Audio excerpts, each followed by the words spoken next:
Hey friends, good afternoon. This is your old pal SVH here. Here today to share with you some deeper teachings and wisdom about different planes of existence. There's been a lot of talk lately about timelines and about realms and about dimensions and interdimensional and intergalactical and things of that nature. I thought I would address some of that today and talk a little bit about that from the mystical perspective and kind of get into some deeper, older mystical teachings about the different planes of existence and kind of the soul's journey a little bit amongst these planes. So, this has been a real interesting topic because we are really on an energetic shift right now. We're going through a transitional period where, different realms and different dimensions are starting to collide. And so you can look at it from a lot of different perspectives. Like I said, the word timeline's used a lot, realms, dimensions. But in this particular teaching by Hazrat Inayat Khan, it's referred to as planes. And they are different planes of existence. And, it's funny because a lot of people have been kind of cracking on and busting on a lot of the flat earthers and things like that. And if you really look at what our planet is, plane, it's another plane of existence. So each planet is a different plane, a different dimensional or realm, if you will, of the bigger totality and reality of the universe. So there's a lot that could be said about that. I won't get into it. It's not my speciality per se, but there's some really great information out there about the different realms and the different dimensions and things like that. But that kind of made me go, maybe there's something to that whole flat earth thing, because it is a plane of existence. It's a plane that we're on. And when you look at it from that perspective and then you dive into more deeper mystical teachings, you start to question everything. And when you question, what's right in front of you by seeing what's behind that, and then what's behind that, as I mentioned the other day in one of my videos, you really start to see that there's a deeper unfolding to everything, and everything has a hidden meaning or a deeper meaning to it. And then you start to really look at the possibilities of limitless possibility. And that's really what these teachings talk about in terms of the different planes, is that there are an unlimited amount of possibilities all occurring at the same time around us and in us and through us, before us and after us and all of that. So, all of these just opportunities that there are to really align yourself with divinity and to really experience a much deeper reality is what this is all about. This is what our journey is about. We're here to experience life and to see life from a much deeper perspective, and to as I said yesterday, to be that hidden treasure that longed to be known. So you were created so that you could be known, so that God could experience himself through his own creation.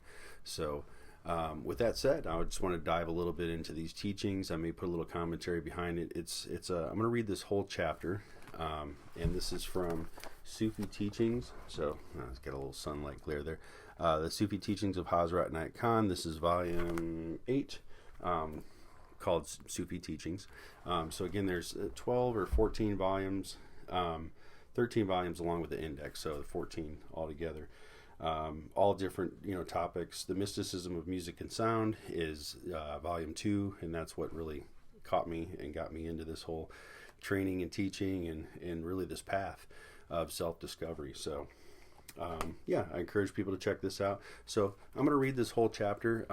It's about 10 pages, so I'll try to kind of get a nice flow going here and a nice attunement, so that we do this in a manner that really helps you to absorb and soak in the information. So before we start, we'll start this kind of like a class. I'd just like to take a moment to invite you to just close your eyes, focus on your breath.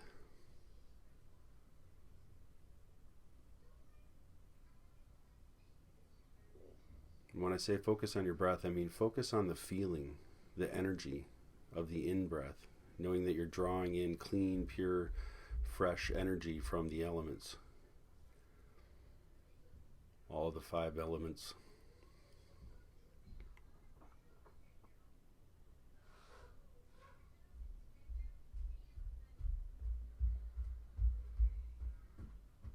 On every out breath, you're breathing out old, stale energy that you've accumulated and pulled up from the body.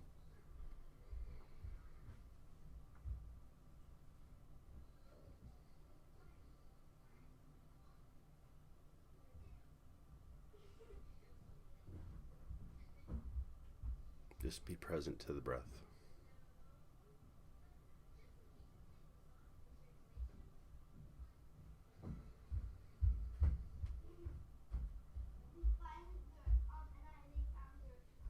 And when you're ready, you can open your eyes. And we'll begin with the words of the invocation.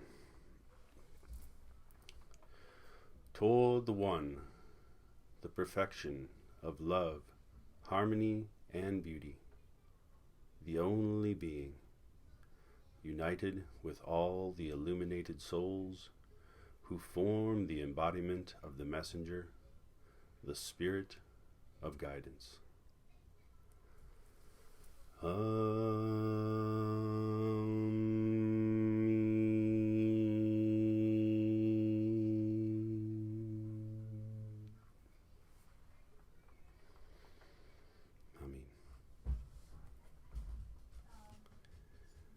So today's teachings from Hazrat Inayat Khan, Sufi Teachings, Volume 8.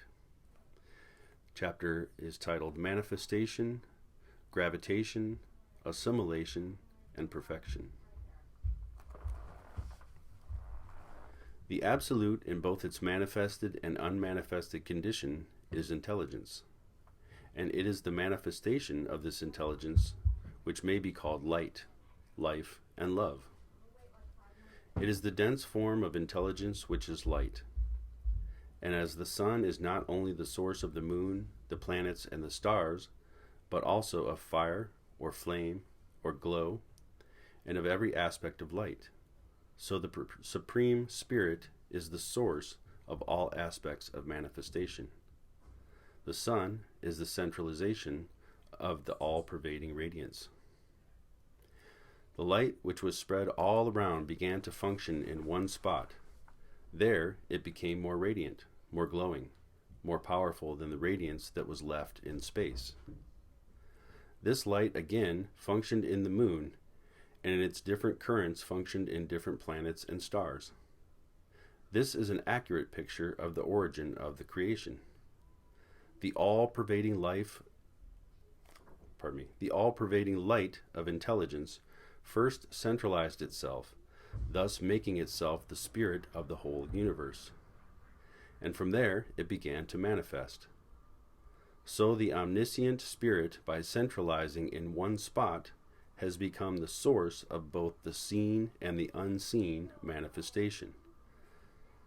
This is why in all ages the wise have worshipped the sun as the symbol of God, although the sun is only the outward symbol of God.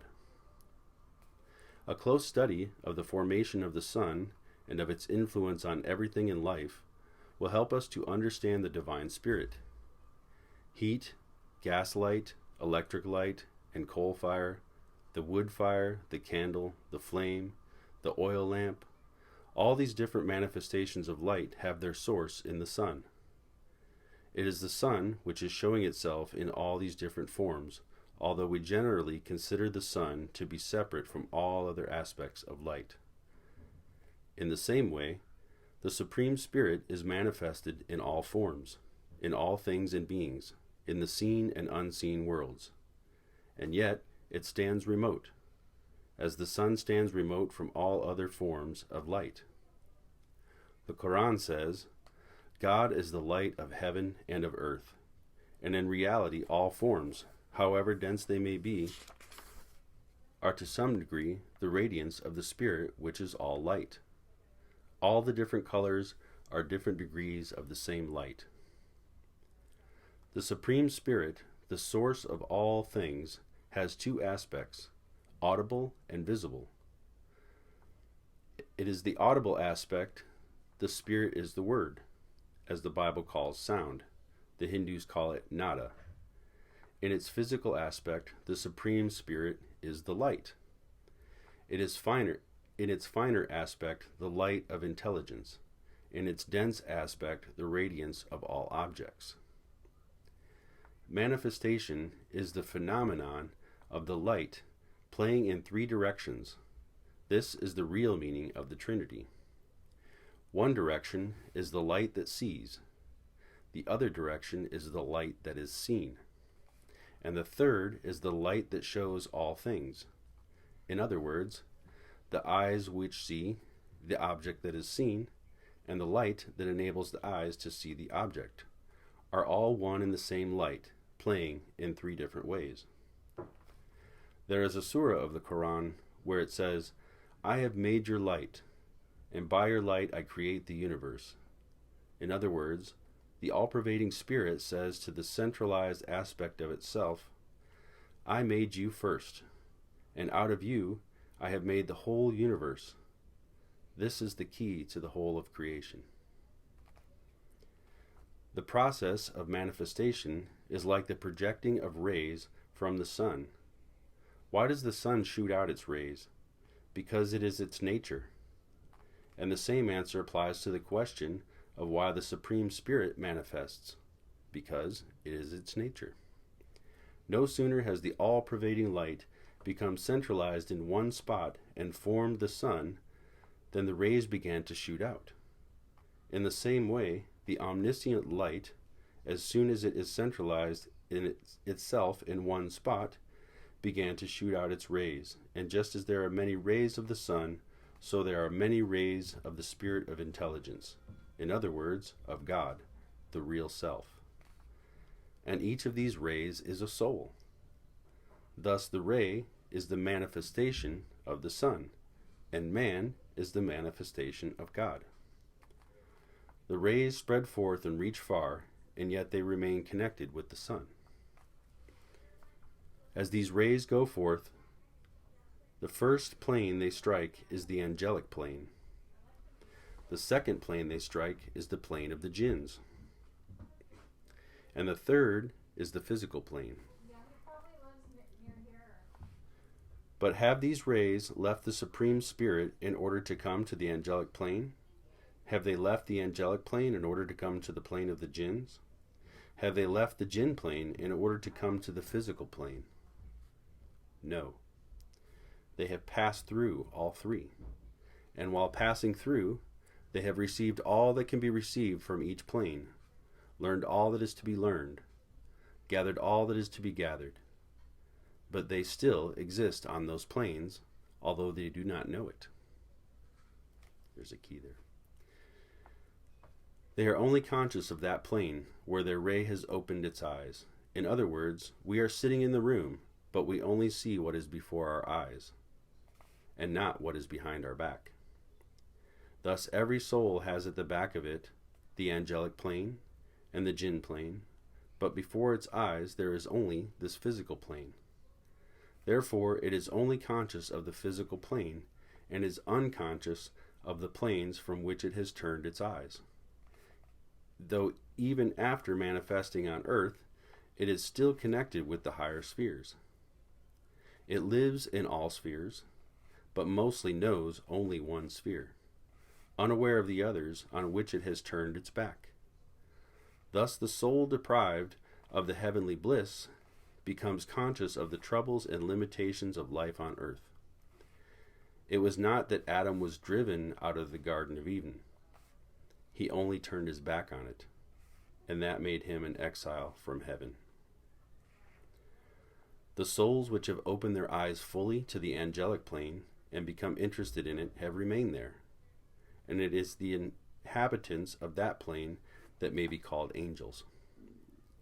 The souls which do not open their eyes fully on that plane only pass through it, and if they become interested in the jinn plane, they remain there.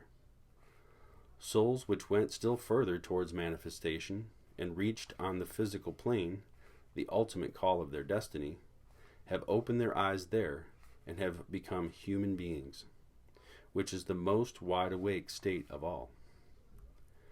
One speaks of these planes as if they were places. In point of fact, they are conditions, but what we call a place is also a condition. It is only because it is rigid in its physical appearance that we think of it as a place, but in reality, it is a condition. That is why those who have understood this have called it an illusion. A person who has left America for Europe, and who has gone from Europe to the Orient, has brought something of America with him to Europe, and has taken something of Europe to the Orient. And so every soul that has come to earth has brought with it something of the angelic plane, and something of the plane of the jinn, and it shows in its life on the physical plane that which it has brought from these two planes of existence: innocence, love and beauty, deep sympathy, love of song, a tendencies toward solitude, love of harmony. All these belong to the angelic plane. Inventive genius, intellectuality, reasoning, law, justice, love of poetry and science, all these belong to the plane of the jinns. That is why one says, those who show any of these qualities, here is an angelic person, or here is a genius. The soul has put on an inner garb and an outer garb, and it is these garbs that shape the soul, completely as a human being belonging to the physical plane. One garb is hidden beneath another. One might think that the garb of the jinn plane would be smaller in size than the physical one, and the garb of the angelic plane smaller still, as it is covered by that of the jinn plane. But this is not necessarily so. To our physical eyes, everything must have a certain rate of vibration to be visible, and it is the physical vibrations of matter that make it visible to our eyes. The vibrations of the garb and of the jinn plane are so subtle that our physical eyes can't see it, and it is as much an inner garb as an outer garb. It still needs not to be as small as that of the physical body. In fact, it is incomparably larger. It is the same with the garb that the soul has adopted from the angelic plane, which is not necessarily so small that it can be covered by the two garbs just described, but on the contrary, it is even larger and finer. Only the eyes of this plane cannot see it. It vibrates more quickly, and we see things according to their vibration of rate. If they are visible, it is not because they are invisible by nature, but because they are invisible to our sight. Since we are dependent upon our physical eyes in order to see, that which the physical eyes cannot see, we naturally say is unseen. It is only unseen because we cannot see it as a form. So it is not an exaggeration to say that man is at the same time a jinn and angel, and for man passes through these two planes. He does not know it, but he shows the qualities of each of these planes. The love quality in man, the sense of beauty, joy, aspiration, all these tendencies, besides the innocence of human nature, come from the angelic plane. The purity in the face of an infant gives us proof of its having just arrived from that plane. The infant's smile, its friendliness, and its readiness to appreciate everything beautiful, its love of life, all these things are signs of the angelic spheres. As a soul remains longer on earth, it loses the angelic qualities and adapts new qualities. Thus, while an infant shows the angelic quality, a child shows the quality of the jinn, wanting to know about the names and forms, and by asking its mother and other people with great curiosity about them. And when a man has passed this stage, he seems to become full of miseries, worries, and helplessness. In some people, we see the angelic quality predominating.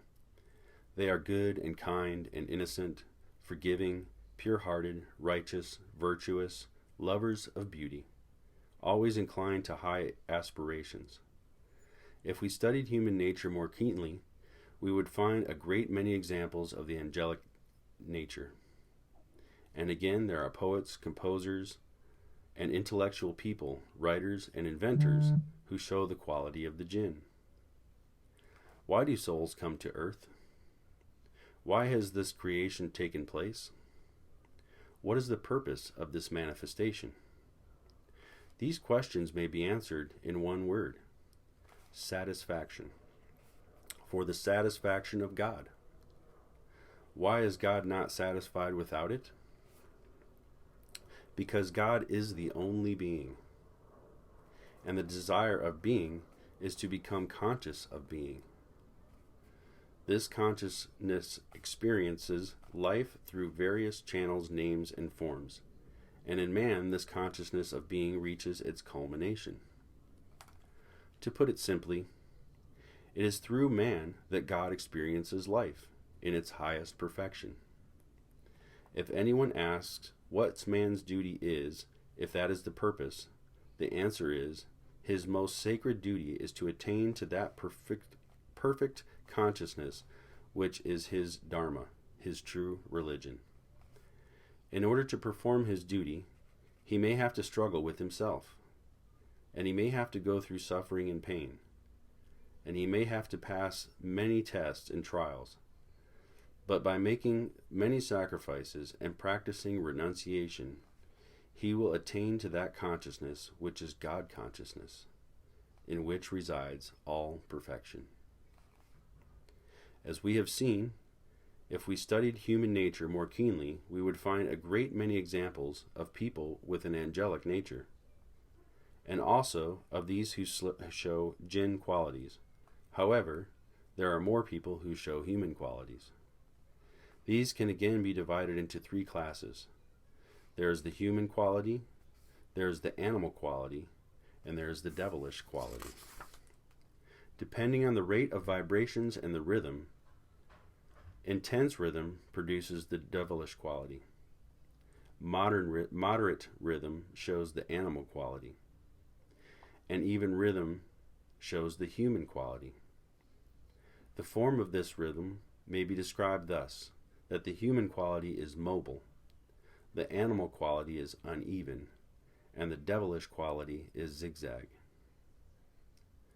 The gravitation known to science is the material gravitation, which means that all that belongs to the dense earth is attracted to the dense earth. But in exactly the same way, all that belongs to the spirit is attracted to spirit.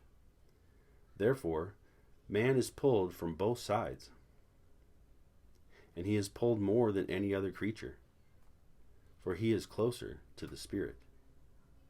On one side, the earth demands his body. On the other side, the spirit asks for his soul.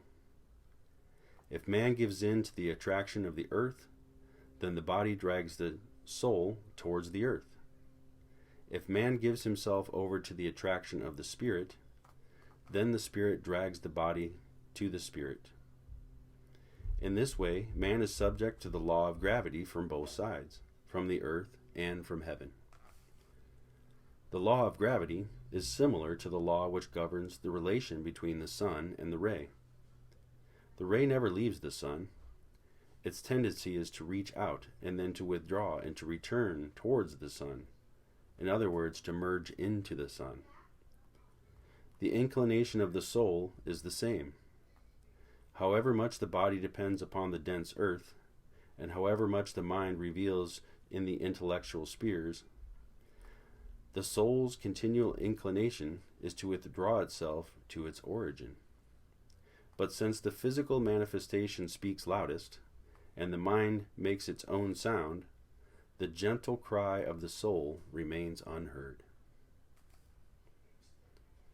We have seen above that as the soul passes through these different planes, it borrowed from each of them the things that belong to that plane: qualities, tendencies, ideas, thoughts, feelings, impressions, flesh, skin, bone, and blood.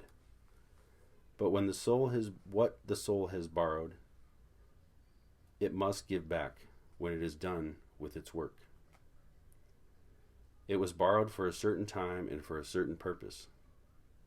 When the purpose is fulfilled, and when the time has come, then every plane asks for that which the soul has borrowed from it, and one cannot help but to give it back. It is this process which is called assimilation. Since man is born greedy and selfish, he has taken all that has been given to him willingly, even enthusiastically, but he gives it back grudgingly, calling it death. Assimilation, therefore, is to give back to the earth the physical matter which once has been used on this physical plane. It becomes assimilated by the earth, and the soul becomes free of that burden which it has carried, and begins to experience a greater liberty and a greater ease. For death is only releasing the soul from limitation and from a great captivity. Death is nothing but the taking off of one garb and giving it back to that plane from which it was borrowed. For one cannot take the garb of the lower plane to the higher plane. The soul is only released when it is willing or compelled to give its garb to the plane it has borrowed it from. It is this which releases the soul to continue on its journey. And as it proceeds, after it stays there, it must again give back its garb and be purified from it in order to go further. If people knew this, they would look at life from a different point of view. They would understand the meaning of the moral that we cannot retain anything that does not really belong to us. And when we come to realize after the study of this philosophy that even our body does not belong to us, it is a borrowed property, and it must be returned one day. Therefore, the wise disown it before they are obliged to give it up. All the spiritual exercises given by teachers are practiced for this purpose, that we may begin to disown our body from today, that we may not have the pain of having lost something we thought to be most precious. This knowledge also throws light upon the question of death. Death is not really death. It is only a passing phase. It is only a change, like changing our clothes. Perhaps we might wonder whether we become less by dying, but it is not so. We become more by dying, not less. For once the physical garb has been discarded, the soul enjoys a greater freedom, a greater liberation, because the limitation of the physical body is greater. The physical body weighs heavily on the soul, and the day when this burden is removed, the soul feels lighter. Its faculties, tendencies, inspiration, powers all manifest more freely. Therefore, death is no loss. What is it that brings about death? Either the body, owing to the weakness, is not capable of serving the soul properly, or the soul has finished its mission on this plane and does not want the body anymore. The body clings to the soul, and the soul holds the body. That is the position. When the body is too feeble, it naturally loses its grip on the soul, and generally it loses it more and more till it can no longer hold the soul. Or the soul holds the body as long as it has accomplished something, and when the soul sees no further purpose, then it loses its hold upon the body. And so gradually the body drops out of the hands of the soul. It is by this process that death is brought about, whereas birth is the contrary process. Human bodies are the clay that is needed to make a body for the soul. The soul has to knock at the door of the physical plane, and the body is given to it. This idea, this philosophy, is symbolized by Cupid. Life on the plane of the jinn is longer than life on the physical plane. It is this life which may be called the life in the hereafter. But here too comes a time when all that is borrowed from the jinn plane has to be given back to that plane, for it did not belong to the soul either. Thus no one can take anything with him beyond the substance of another plane. Each plane has its own substance, and that substance must be returned to it. That is the only way that the soul can be freed from that plane in order to rise above it. When the soul soars higher, it must give up even the angelic qualities.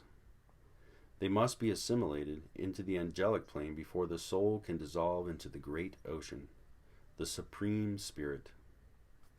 That dissolving is called the merging into the real self. There is one most important thing that can be learned from this process. Every soul which is coming from the source towards manifestation gives what it brings from the source to the returning souls it meets, and these give back all they have collected. It is this exchange which is the cause of various conditions of life in which man is born on coming to earth. One is intelligent, another is simple. One is born to a rich family, another to poor surroundings. One is healthy, the other weak. One will have a great purpose, the other does not know what he should do. Is it all determined? By what?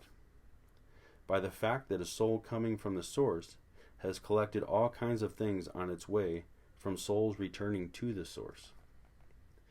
There is a give and take on the planes, though. There is a give and take on the planes which the soul has to pass. That give and take is between those souls which are going from the source towards manifestation and the souls which are returning from manifestation to the source.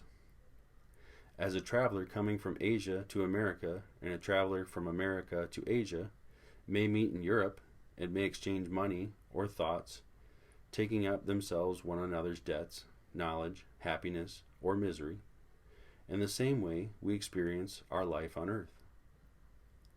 One soul takes a route, sometimes without knowing it, which leads to riches or success, and another soul takes a route which leads him to failure or committing errors. It depends on what route one has taken from the beginning.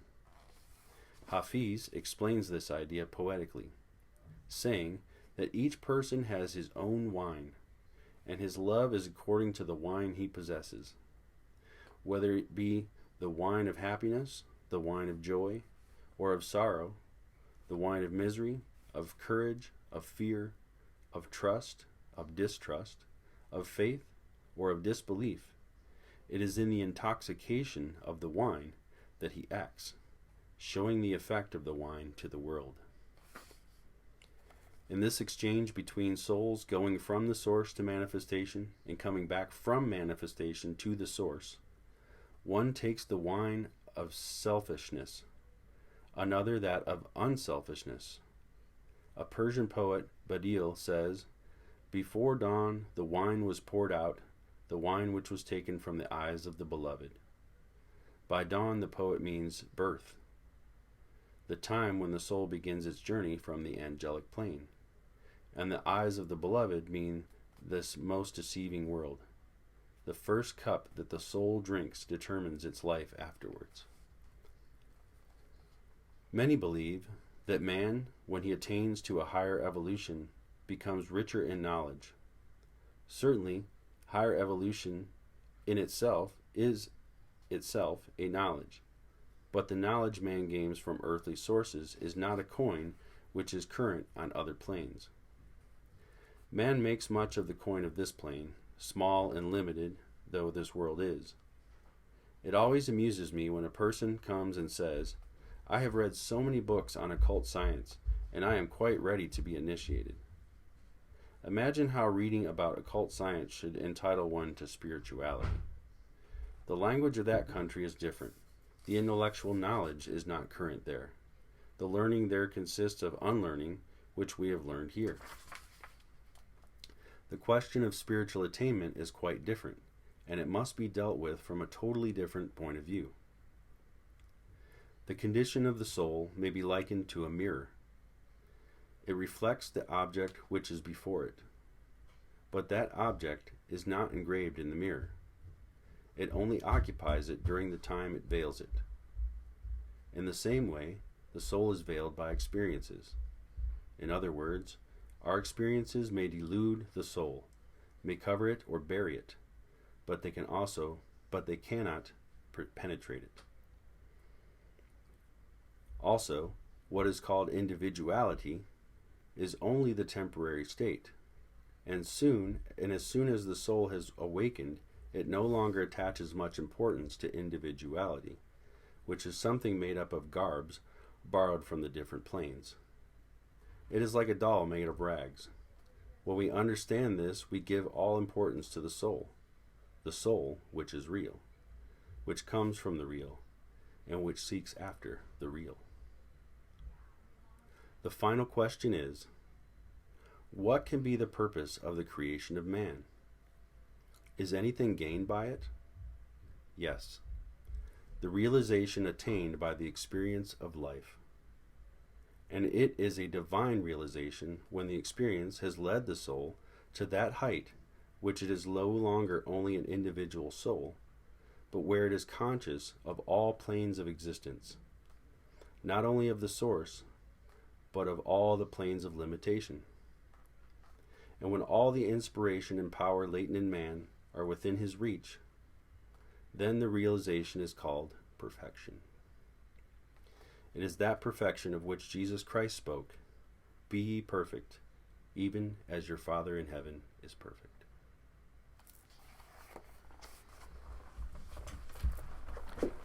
So let's just take a moment to close our eyes again.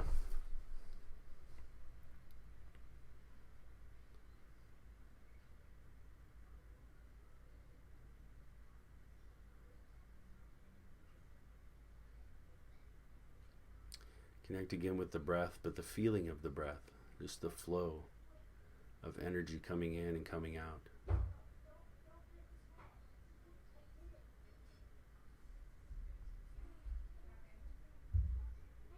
Get a nice, steady, even, deep breath going.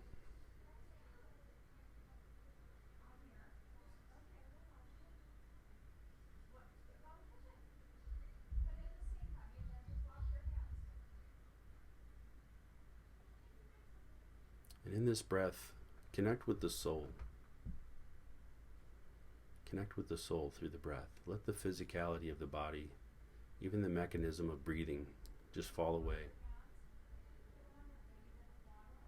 to where all there is the soul breathing in and breathing out from the source, back to the source. So every breath that you breathe in is the universe breathing into you. Every out breath is you breathing into the universe.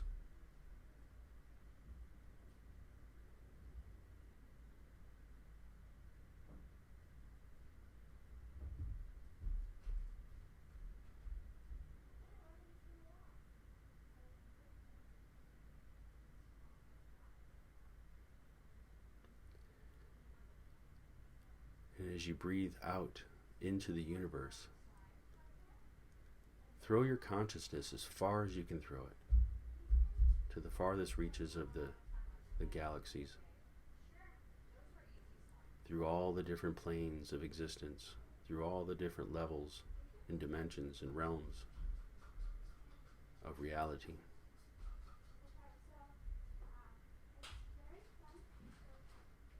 And as you breathe in, breathing in that breath from the universe,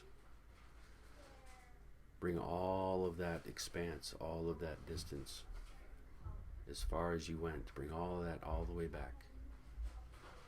And realize that it's all within. It's not out somewhere.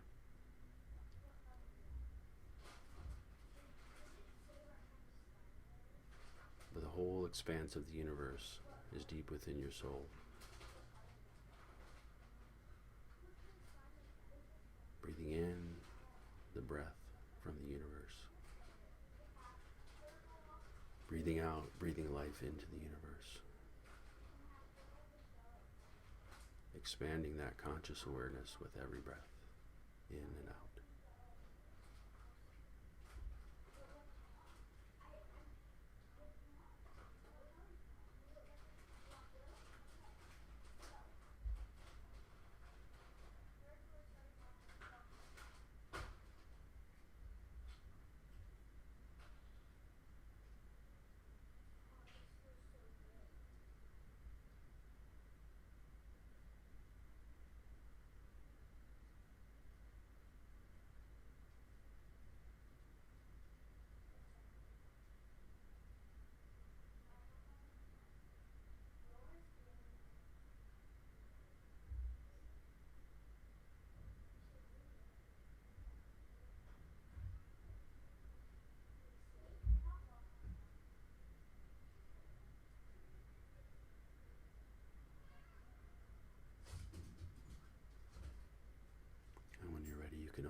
So I hope that these teachings have given you some deeper insight into the different planes of existence and the reality that we are a soul, and the soul's experience all the different images, all the different impressions, all the different programming, as some people call it, that we've experienced our whole life, start from that travel, from that journey. So it's up to us to do the work internally to really connect with the true essence of the soul. So for that ray of the sun to come down and then to again journey back up, back to that, from manifestation to the source. And that's that longing, that's that feeling inside that people have, that, you know, when they're reaching for something or searching for something, they're searching to remember that they are that source as well, not just the ray.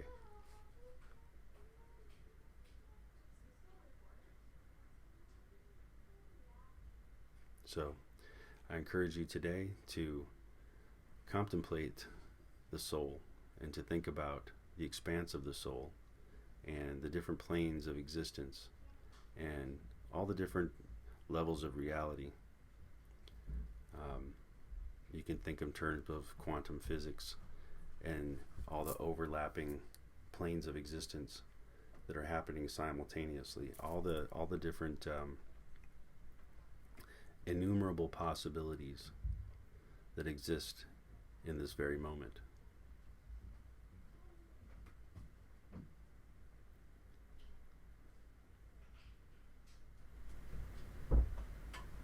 So let us end now with the prayer Khatum.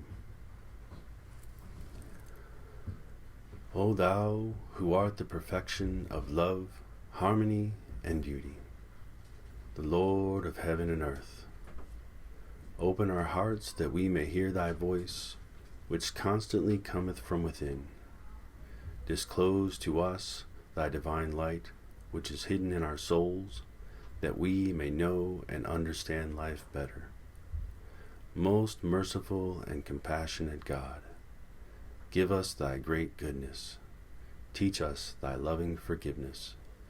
Raise us above the distinctions and differences which divide us, and send us the peace of Thy divine Spirit, and unite us all in Thy perfect being.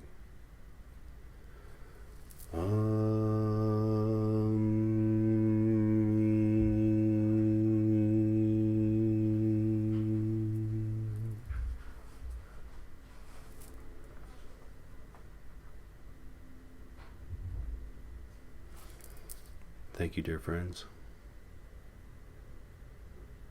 Thank you for joining. Please share this video with others if it moved you or spoke to you in any way. If you're watching this on one of my video platforms, I ask that you would just please like and subscribe below. Hit the notification bell so that you can get more of these classes, more of these teachings on a regular basis right into your inbox. So, thank you. Be blessed and have a great day. Amen.